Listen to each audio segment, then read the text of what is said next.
Well, my friends, welcome to this week's episode of Humans on a Mission. I have another amazing guest with me today who is very near and dear to my heart.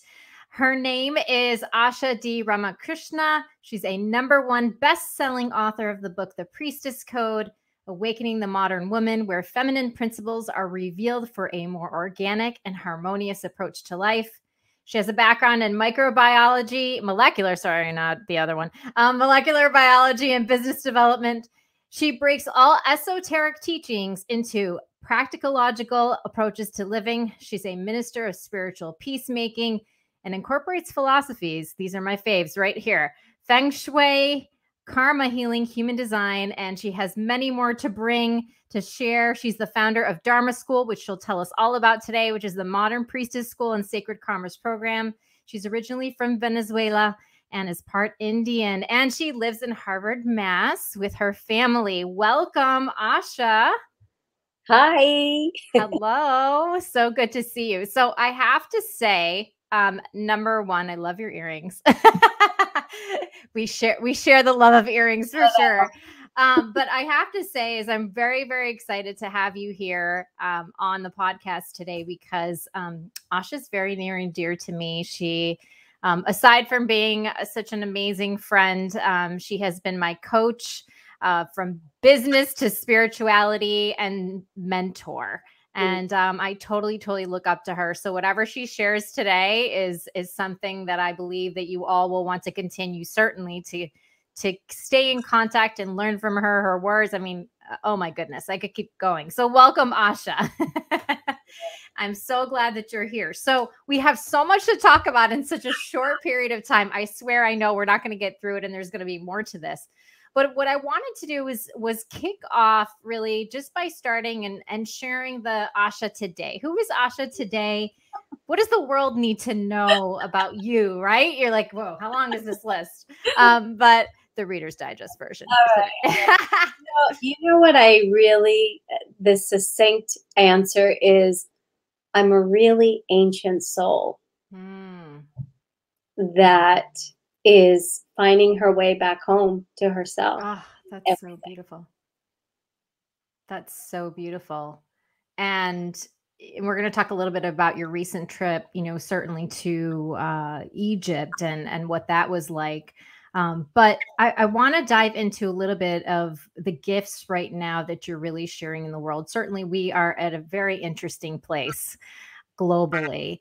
And I know that you are on a mission. And what is that? What do you feel right now it is that we need as a world, as a collective? And what gifts are you sharing with all of us to support us? I think it's that coming home to ourselves, obviously we've all been through so much. And at the end of the day, I think what is the most important thing? The most important thing is for people to reconnect back to their soul, their higher self, and spirit. Because we've obviously had this like overfixation of the body, of the ego, right? And those things are important. Like, I'm not that kind of person that says you got to like let go of the body, let go of the ego. I think those are really important pieces to bring online.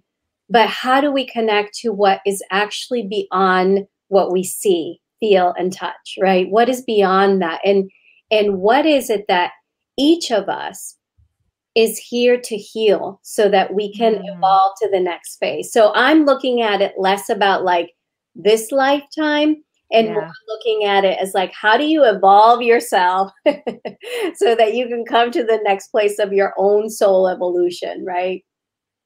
So when you think about, who you're coming in contact with, the souls who are coming near you or who are attracted to you, who are these souls today? What are they?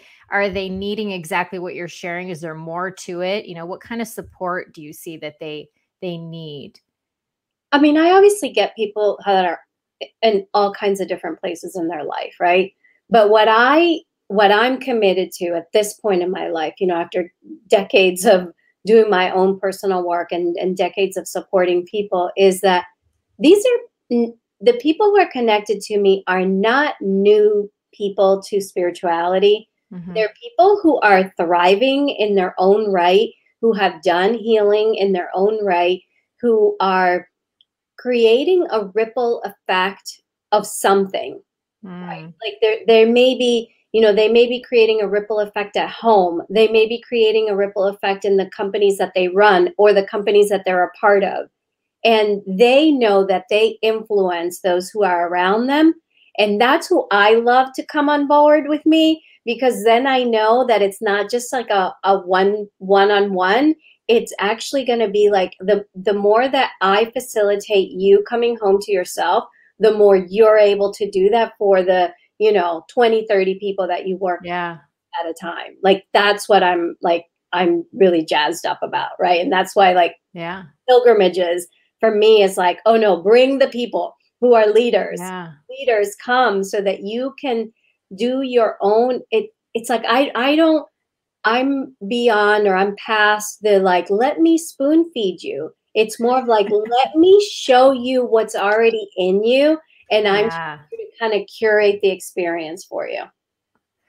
That's so beautiful. And I think, I always think of you as someone who, you know, takes you into ceremony, right? Takes you on a journey, is the guide, you know, through these different experiences, connecting back to soul, and that facilitator of that, just by your presence. You know, I think that, you know, and for those of you who are listening and not able to see this video, I hope that you hear it in Asha's voice, just how powerful it is and how much presence that she has. But if you get the lovely privilege to be in person with Asha, you'll feel the energy that she brings, you know, and I can definitely feel that. And I'm certainly dying to find out what's happened since your recent pilgrimage. So let's dive right into that, right? Because as I was looking at photos, I was like, this is oh my Lord, there's a lot. So tell us all about it. You know, first of all, what drew you in the middle of certainly a time when travel isn't necessarily, you know, highly encouraged, to go towards, you know, this place? And what did you discover? Okay. First of all, I was supposed to go in 2020. So the trip was scheduled before, and I had signed up for this in 2018. And I don't know what called me. It just was a strong calling. You know, there are places that I call soul home. I would say Bali is one of those places. And I would definitely say that Egypt is probably one too. Yeah. Now.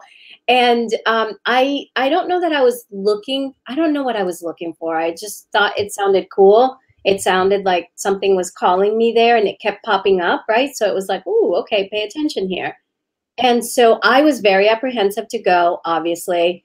But I kind of took my own measures, like what felt comfortable to me, and you know, asked the questions of safety and all of that good stuff. Yeah. And I went, and I trusted, and I messed up, you know. What do you mean you messed up? Mask. Why word? Oh, okay. You masked up, not messed up. Okay, I get it. And, you know, and I had my own little side adventure too. And there was definitely like, oh my God, I have not changed since I was in my 20s. I am still taking like crazy risks. Like, who am I? Why? But somehow spirit always keeps me super protected. So I'm grateful for that. And what I found was this mystery that unfolded temple by temple, moment by moment, and this incredible activation that came out of nowhere. And I'm like speechless from the experience. And now being back and diving so deep into research, diving so deep into learning from people who know this mystery, who've known this mystery for longer than me, it's like I just keep peeling the layers of this profound revelation that happened there. And I mean, immediately I had this sense that I wanted to bring people there. But you know what? I always like ask the land for permissions. I asked the person who took me there, like, are you cool with this? if I bring people. And everything was like, yes. And within a week, there were like 12 people that wanted to come. And so we're going to Egypt next year. And I'm telling you, the layers I'm doing even deeper preparation so that I can support people through if they experience a fraction of what I experienced, I want to be there to support people through it. Because the way, well, it's all crazy. Like the person who was taking us there didn't even show up. Because, wow. You know, like freaking 2021, like who knows what's going to happen, right? Yeah. And so I was walking myself through it all. We had an amazing guide, and I'm going to be working with the same guide who's very like connected, spiritual, but like he's very mysterious Scorpio. So it's hard to get things out of him. So I'm like, I must do the research so that I can get all the information out. So when you talk about this mystery or what you experience, can you give us a little bit of some insight or just what it felt like for you? Or okay, so when you look at surface level, Egypt is very much about the myth of Osiris, Isis, Set, Nephthys, and Horus, and very much it's reflective of the myth of the Christ. You see this myth told through like every religion, like this, you know, you watch The Lion King and you will see that that's a myth. That's the same exact myth. To kind of condense it all down, the myth is between the ego and the higher self, right? The battle, right? The battle of the ego and the higher self. And the moment in which the heroine or the hero chooses, what are they going to be in attachment to? Like, think of The Lion King, right? Like he's having like his grand old time, dancing around. And then he realizes, no, I'm here to serve a purpose. And the purpose that I'm here to serve cannot be me just having a good old time. Ego, right? The body. I'm here to be of service to like my people, the higher self, spirit. And that is basically like the myth that's encompassed in Egypt. And each temple walks you through beyond just the energy centers, which we call in Vedic philosophy, the chakras. It walks you through each of the chakras or each of the energy centers. It walks you through the elements. It walks you through specific teachings that are available there.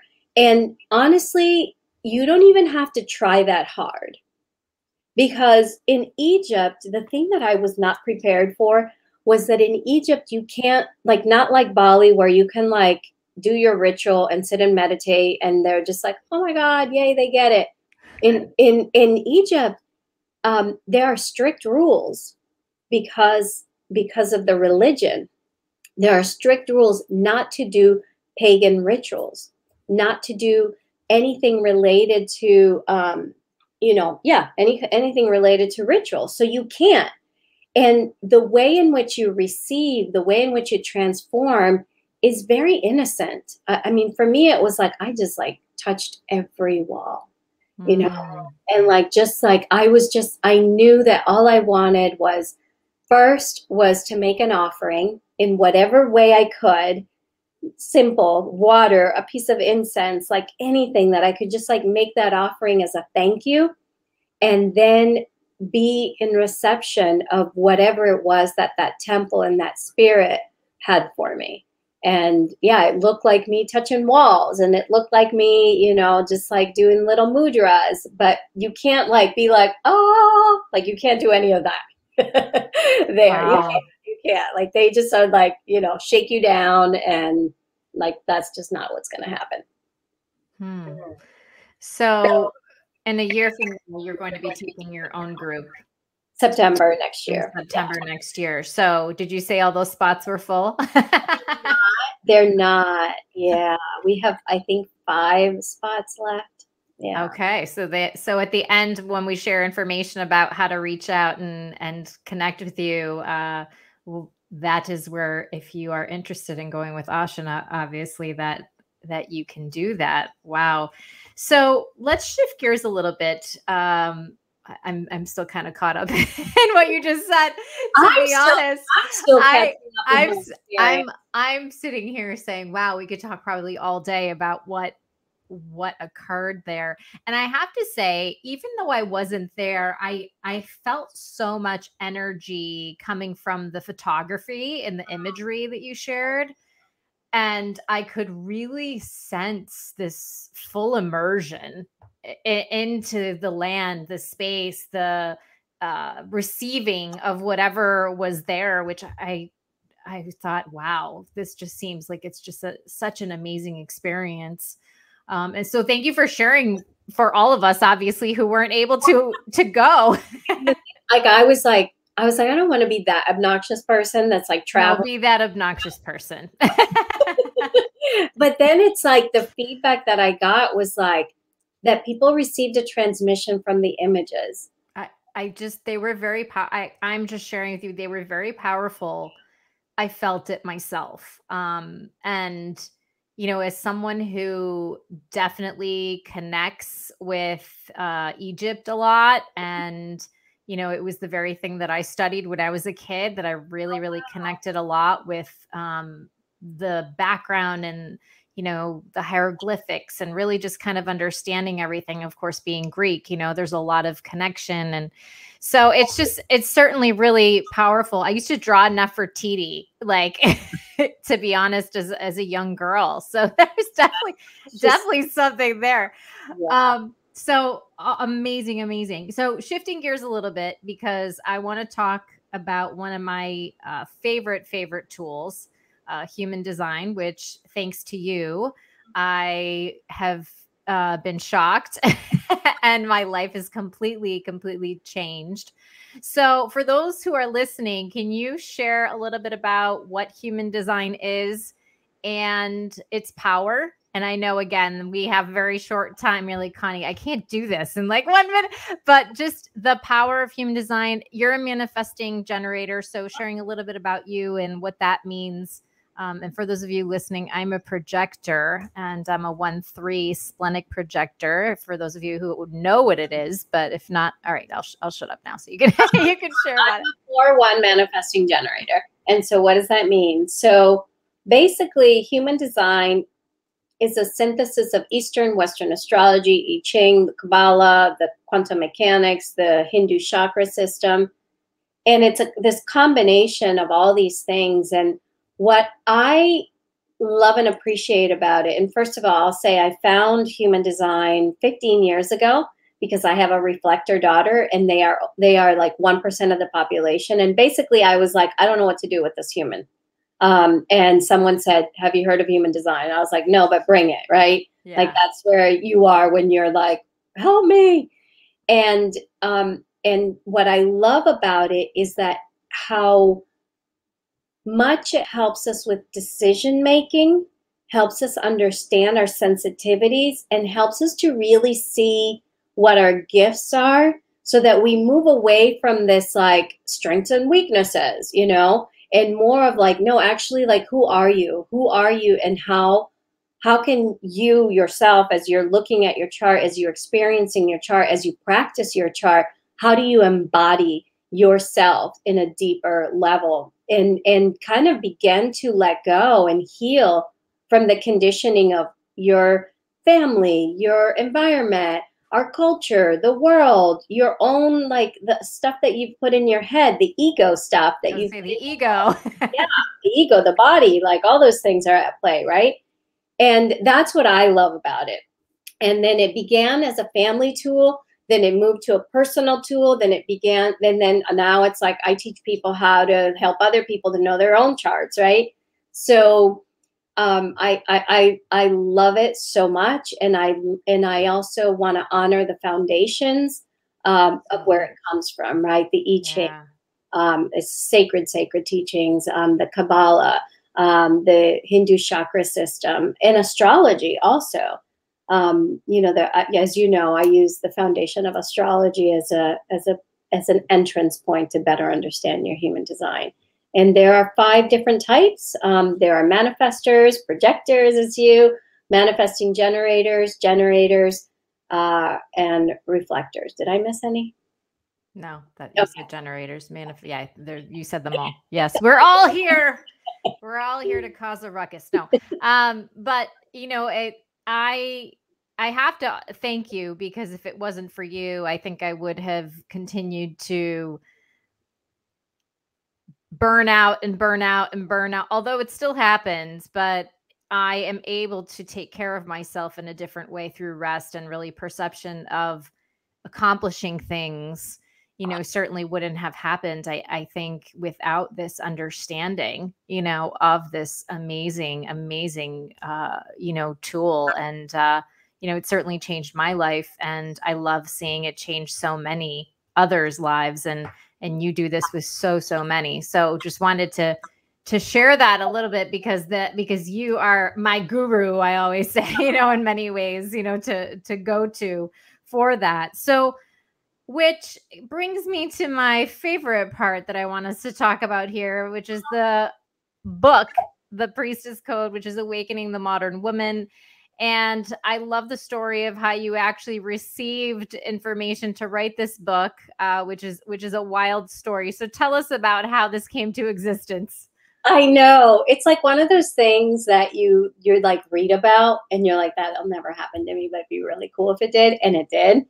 And it was 2008, I want to say. I was, oh my gosh, I was in such a like point in my life where I had just left my corporate job. I didn't know what I was doing, like 2 little kids, like, do I want to stay married to this person? Like all of that. And nothing big, right? Not at all. Yeah. And I was really dedicated to meditating and dedicating to serving people. And I was running these like personal growth. It was called Reclaiming Your Power. And in one of those moments of like getting ready to take a shower so I can go pick up my kids, I heard in the shower, hold these principles to be truth and to live by. And I was like, what? Like I looked up at the ceiling, like, what is happening? Grabbed a towel, like water dripping everywhere. And I'm like, just wait, you know, let me get my notebook. And I get my notebook. And then I just start writing what I heard. And, oh my gosh, I remember looking at them after I wrote them and I thought, these are really nice, but I don't live this way. And so I knew that it was for me to explore, how do I embody this way of living? Like, what does that look like?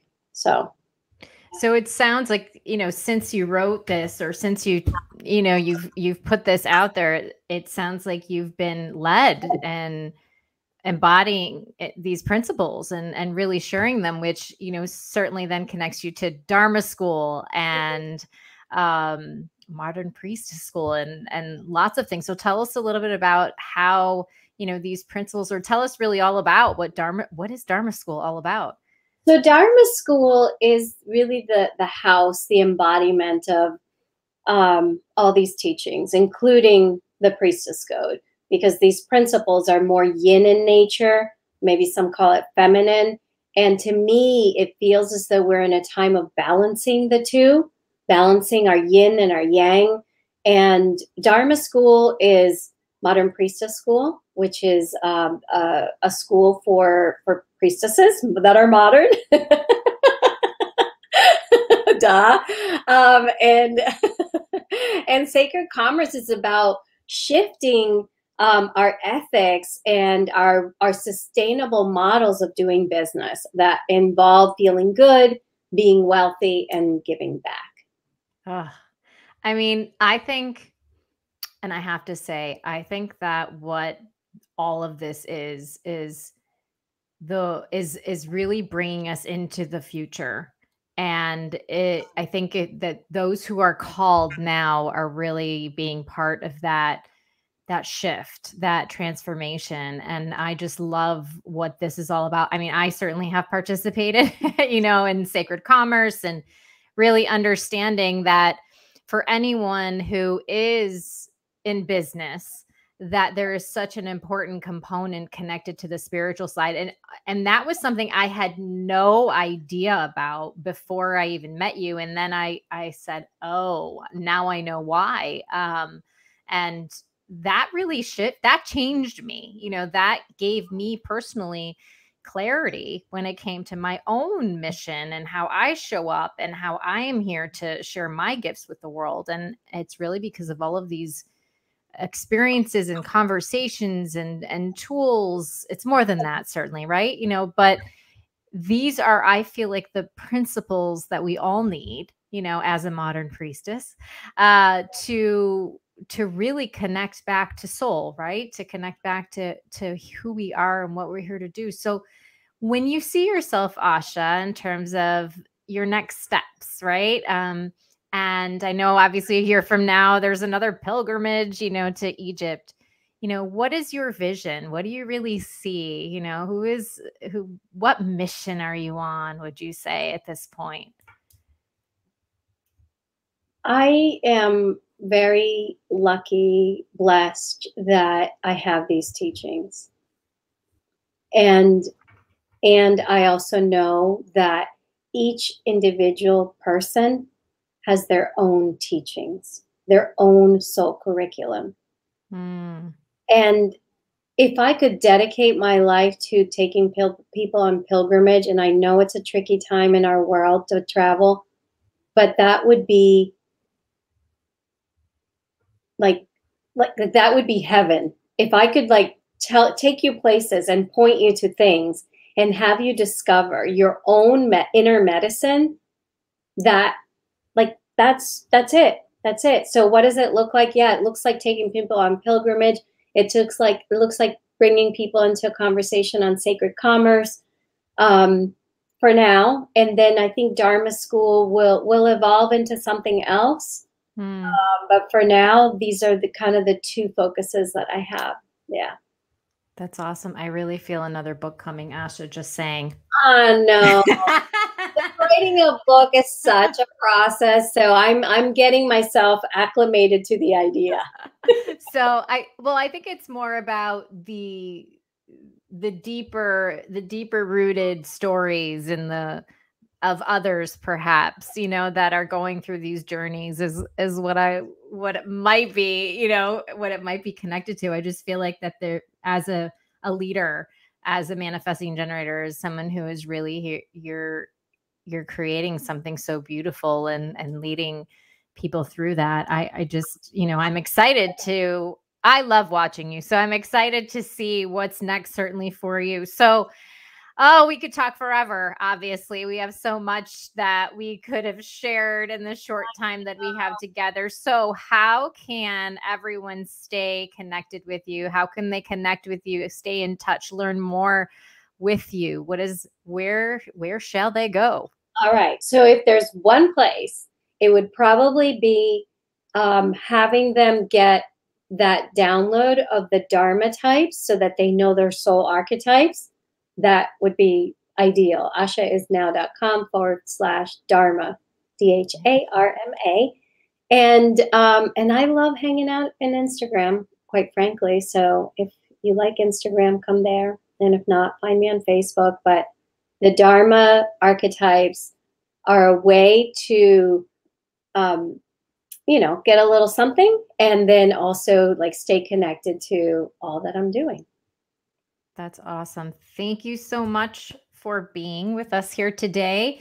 And for those of you who want to stay connected with me here, certainly with Humans on a Mission every week. And also you can find me at soulsyncwellness.com. And I also love Instagram, just like Asha.